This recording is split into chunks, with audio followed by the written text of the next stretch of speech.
is kind of cool. Yeah, I'm excited. And I know. What was your first thought when I approached you about doing a study about Hagar?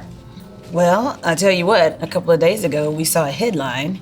Remember we were talking about this headline? There was a really well-known person that took their life unexpectedly, and Hagar is about significance. And so I was thinking, I just can't believe how much significance is tied to wealth and status, and the world hadn't figured out that it doesn't work. Yeah, that we're It's looking heavy. for our value in everything else. And I think that's what's disconnecting us as women. And for me, that's come alive in studying this, getting ready for Naomi, It makes it mean Hagar, something. It makes it Rahab. mean something. I am them, but we're still together. We have all these things that we focus on that separate us and divide us, and this, we're looking for it in all the other things. Right. Yet we're so connected, Yeah. so deeply as women. Right. It was sad, but it also gave me inspiration because I was telling Nicole, I was saying, I think I'm thinking about that person. What if they stumble into the back of a church, or their friend turns on this DVD unexpectedly? Okay, that's the person. Right. That's on the verge of that. Just oof. It's a life or death matter for a lot of people and a lot of women. I think, Thoreau said men live lives of quiet despair, and I think women do too. We're just not so quiet about it. So how do y'all feel about the fact that I prejudged you before I Yeah. did this? Love you. Either This one does it. Yeah, 'cause absolutely. Already in my mind, coming into this, Yeah. going, oh, I've got to I know. Who Spend were a we? week. Who are you prejudging? with Jada and Nicole. No, I mean, but what My were we? laziness. What was our? I mean, that's what we do is No, when we create the end of the story before Yeah. we've Yeah. ever met and Right. gone through. And So did you feel better about yourself or worse? It indicates what you thought of me. Found out about me. yeah, right. I felt much better. Made me feel really connected to you. Yeah. Lies. Those are lies you're telling. Because we put up this front. Yeah. And I mean, No, we're it's so very true. It's very Instagram, true. and it just takes a second on Right. social media to see, Right. hey, I'm not doing it like that. Right. Should I be doing it like that? Right. And they've got it all figured out, and I'm Right. already writing the story for this woman Yeah. that I don't even know. Yeah. And that is dividing us. Right. And I'm just, No, that's right. I want think women to unless, come together right. around these women. Right. That's And I think unless we can take off that mask and go, this isn't, otherwise we're setting each other up. I always have this thing when I'm running around the house cleaning up everything, and before I open the door and go, hey, look, come on in. We live like this all is the how we always- time. Right. I And woke up like this. it's just a setup, right, for other women who then judge themselves by a standard that we don't even live by. So it's like, it's our role to say, we're going to stop doing that. And even before womanhood, I think it starts early. Yeah. I go and, because I work as an adult, I go and treat myself to my nails and toes, and I see 7-year-old girls in there, and I'm like, I mean, I get it when it's your birthday or something fun, but I just wonder the image What's that the we're message? Yeah, selling we're setting up to this young crazy girls. standard. What do we say makes you significant? right. What happened to, it's just fun to buy your drugstore nail polish and be at home with your mama and Right. you mess up a little bit, but that's girlhood. You know what I'm saying? Right. It's not anything about your worth or your know, value, it's but just- now, right. Yeah. So it's just a slippery slope. And so I hope that what we're saying gives a little bit of direction. Not that there's one way to define it, but that we are clear that God has the final say. Sees us, He knows us, and in that we get to know each other. Right. Just break all the barriers love down. Turns out, I really like y'all. Oh, good. The story ended well. That's good. Hi, I'm Nicole Johnson, and I am here with Casey Van Norman and Jada Edwards. And we came together for a study about women of the Bible because we believe that God not only knows their names, but their hearts and their minds and their souls as well. And we believe they have a lot to teach us. So this study is going to focus on Hagar, who in the midst of feeling the most insignificant of her life, found significance in God. We hope you enjoy it.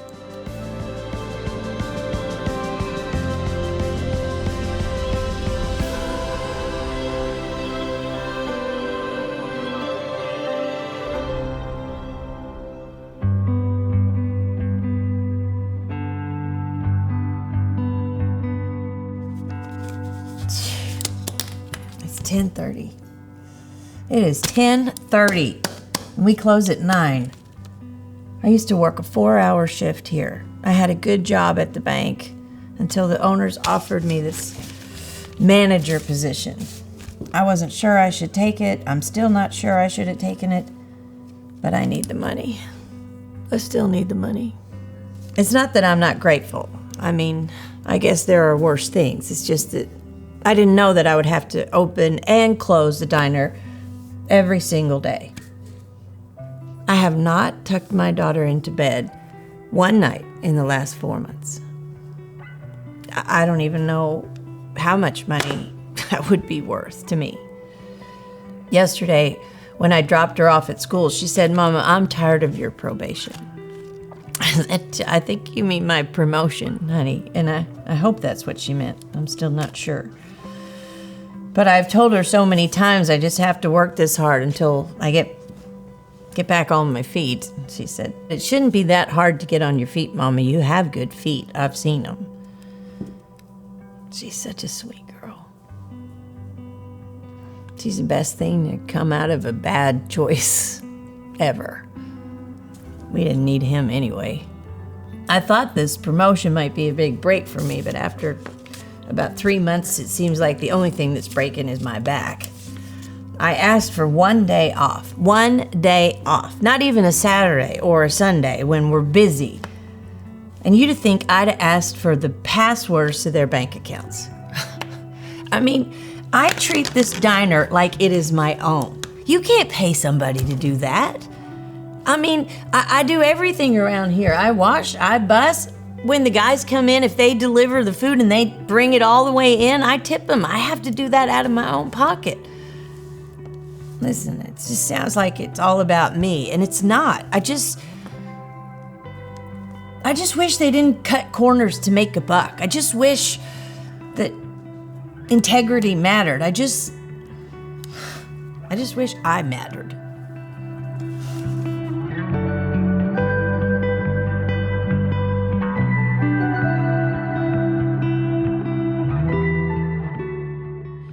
So what happens when you're not the boss, but you do the boss's work? Have you ever found yourself in a position where you are the one keeping the long hours? Maybe you have the long commute. You're like your boss's go-to person for everything. Oh, and to make it even better, probably you don't get any of the credit, and your boss probably gets all of the credit. It can be a frustrating situation. There are so many times where we kind of feel powerless underneath the people who have authority over us. Have you ever been a victim of someone else's choices? It can happen in a lot of different situations. I mean, I think about how often parents make decisions that affect their kids forever. Sometimes as parents, there are struggles with addiction or bad relationships, lifestyle choices. And all the kids and the whole family, everybody has to adjust because of those decisions. I have a friend whose husband had some creative financial investments that he made, and let me tell you, it impacted everybody, even her parents who now support them. Just the list goes on and on. We can find ourselves in a ton of situations where we just kind of feel like we don't have any control. Someone else is making the choice and we have to suffer the consequences. Life can just make us feel powerless sometimes. And a lot of these situations that are happening to us in everyday life are not new. They've been happening since the beginning of time. For example, when I look at the story of Hagar, we really find her in Genesis chapter 16. We meet this young woman who was a servant to Abraham and Sarah. And she was in a situation where the people who had authority over her really did not treat her well. Now, it's interesting. The Bible doesn't give us a lot of information about Hagar, but we do know that she was young, she was a servant, she was Egyptian, and she was the maidservant to Sarah. There's also some old historical writings, a few legends about who Hagar really was. Most people say that she was the daughter of King Pharaoh, like the king of Egypt, that king. And she was the one who actually made the decision to follow Abraham and Sarah. Now, this puts an interesting twist on the story. Why in the world would Hagar choose to leave the house of Pharaoh as a princess to follow Abraham and Sarah and be a servant? Well, the legend has it that she witnessed a miracle. She saw the plagues and the disease that God brought on the house of Pharaoh on behalf of Sarah. Now, that's documented in Genesis chapter 12. We know that Abraham told Pharaoh that Sarah was actually his sister and not his wife. And so Pharaoh took Sarah as a wife, and that was not cool with God. So everybody had to suffer the consequences. The legend says that Hagar witnessed what God did, and she was blown away. Who is this God that would bring disease on a king's house just because he violated his values? The story says that Hagar came in and told her father, King Pharaoh, I'm leaving. I'm following Abraham and Sarah. And he is quoted as telling her this: you will end up being a servant in the home of Abraham and Sarah. And she responds with, better to be a handmaid in the tents of Abraham than a princess in the palace of Pharaoh. Now, what's an interesting story, and it gives us a little bit of insight potentially into who Hagar was. But whether or not that story is accurate, we will find out very quickly that Hagar can relate to you today. She knows what it's like to be the person that doesn't have the power, to have to follow even when she's not in control. So, from what we know, we have a princess who chose to be a servant. Now, it might not make sense, but let me tell you, this girl had backbone. I wonder, though, if Hagar maybe regretted that decision a little bit later. I think that sometimes the emotion of the moment can make us forget the consequence of our decision. You know that moment where you say, I quit, but you don't really think about what it means to be unemployed? Or the moment you're about to hit send or post and reply to that text or that email or share something with the world that might not be a good idea. It's easy to get caught up in those moments. Sometimes you come to a relationship and you call the person and you walk in the door and you say, this is over. But you haven't really thought about what it means to be apart from that person. Those emotional moments can make us make choices that we don't always think through. The consequences can sometimes leave us in places of servanthood when really we could have been princesses. So Hagar finds herself in an interesting situation. Now, the other thing that's happening is that Hagar's life is kind of like being downgraded. Have you ever been in a spot where you felt like your life was on a certain trajectory? You were ready for promotion and advancement, and then something happens and all of a sudden you feel like, I've moved backwards. What's happening? How am I in this place? This is worse than where I was 6 months ago or a year ago. Well, it happens. And it happens to servants of God. You can love Jesus and still feel like your life is heading in the wrong direction. If you read a little bit about the story of Job, you'll find a faithful man who at some point in time felt like God had abandoned him. If you learn a little bit about David, you'll know that he loved God. He was after God's own heart. You'll understand that he had hard times too. In Psalm 6, we see these kinds of phrases from David. He says, heal me, O Lord, for my bones are troubled, and I am weary in my moaning. Every night I flood my bed with tears. This was David, the one who loved God. Look, ladies, it's okay to feel. It's okay to take stock of the moment and realize it's not the best time of your life. It's important to let the emotions kind of settle with you. We don't want to live there, but we need to be honest with ourselves. Because if we don't, the emotions are kind of simmering at the surface, waiting for the right thing to trigger us. It's when you are so insecure and you haven't wrestled with the fact that God's going to use you anyway, and you've got a lot of issues with who you are, and someone comes and gives you really good feedback and you snap. You know, the crazy lady is on the inside. It's when you're having a bad day and somebody just says, pass me the salt. And you're like, the salt? You know what I'm saying? We all have that crazy person in us when we don't come to grips with our emotions. So I'm telling you, it doesn't matter what situation you're in. It's okay to say to God, how did I get here? So you can avoid those times of crazy if you're just honest with yourself. You don't have to sugarcoat your situation. It's the way that God can meet you. So maybe you've taken a stand for something and you didn't anticipate the consequences. Maybe some situation has you feeling powerless and your emotions are kind of out of control. It's okay, because guess what? Our God is a God of hope. Look, Romans chapter 5, great encouragement for us. Romans chapter 5, verse 2 says, We rejoice in the hope of the glory of God. We can stand firm on it and find joy in the hope that we have in God. In that same chapter, Romans chapter 5, verse 5 says this, and hope does not put us to shame. Some of your versions may say disappoint, because God's love has poured into our hearts through the Holy Spirit who has been given to us. He's saying this hope will never fail. Now, growing up, my grandmother used to tell me, Jada, be careful when you use the words always and never, because there's always going to be an exception to what you're saying. But when we talk about our God, I can say he always comes through. He never fails. We can use extremes when we talk about our God. In God, we also have purpose. Listen, Colossians 3:23 says this, whatever you do, work heartily as for the Lord and not for men. You know why? Because God wants to be your reason why. If he is your reason why, then when people in authority don't treat you right, when they're unfair, you won't be driven by success and fairness and achievement. You'll be driven by God. He is the reason why you do everything that you do. He's not just your hope, he's your purpose. And you need to be encouraged today to not let the bad decisions of men and women distract you from the divine hand of God. The enemy uses it all the time. Every time God wants you to go somewhere, he's going to remind you of how you've been hurt. And I want to tell you today that just like Hagar, God can see you and he knows that even when you feel like a victim, there's vindication.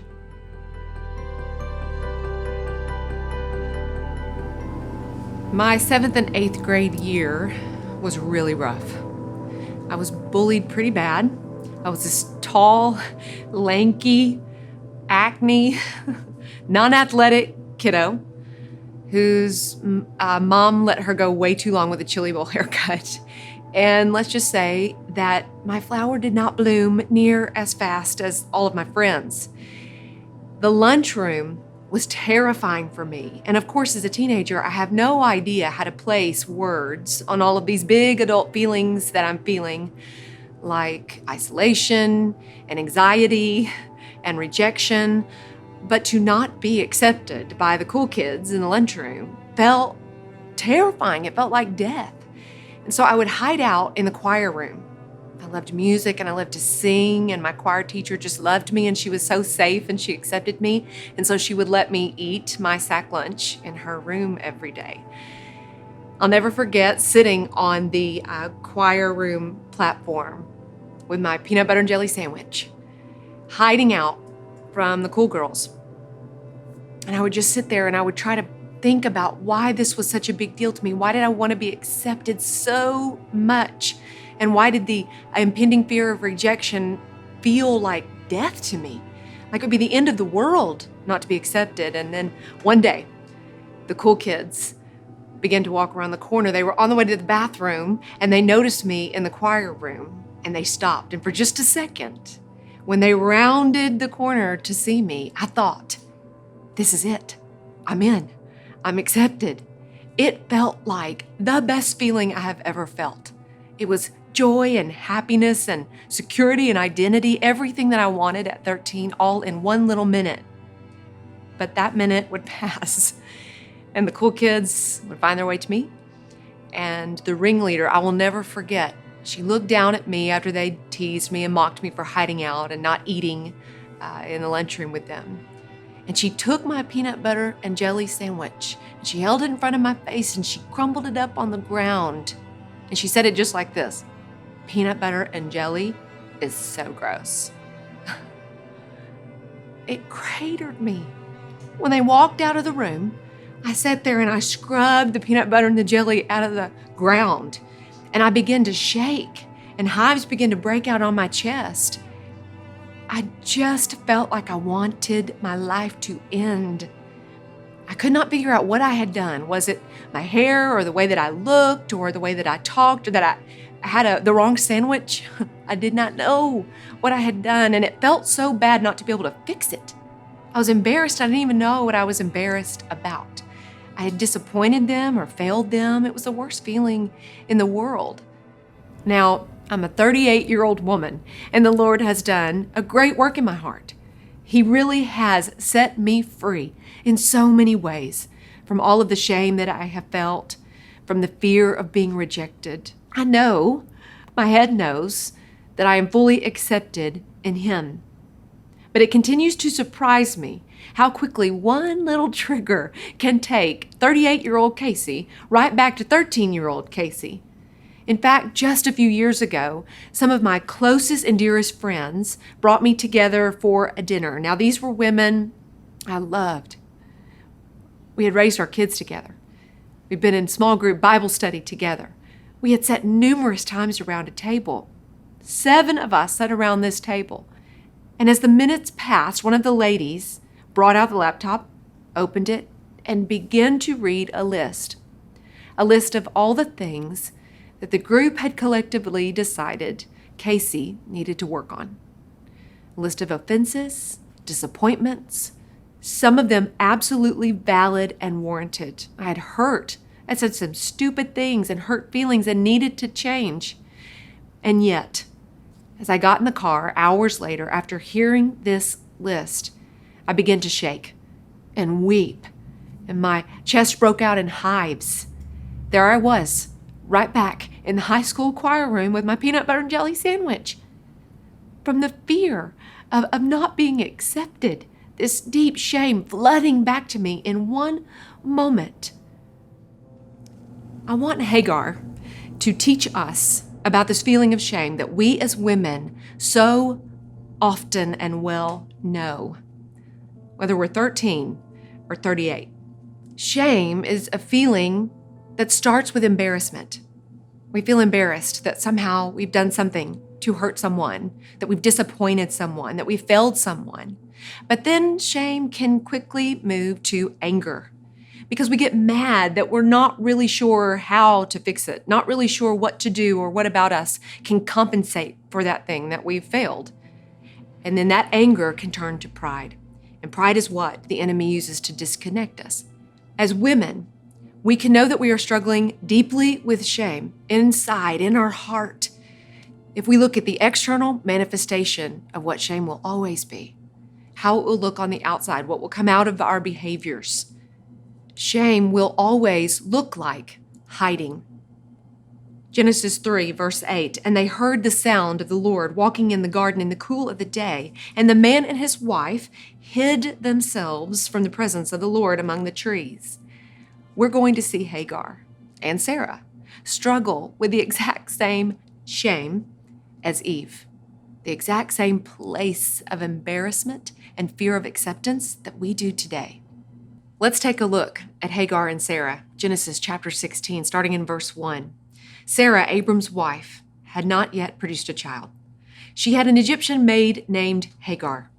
Sarah said to Abram, God has not seen fit to let me have a child, so you need to sleep with my maid. Maybe I can get a family from her. So Abram agreed to do what Sarah said. So Sarah, Abram's wife, took her Egyptian maid, Hagar, and gave her to her husband, Abram, as a wife. Abram had been living 10 years in Canaan when he took this place. He slept with Hagar, and she got pregnant.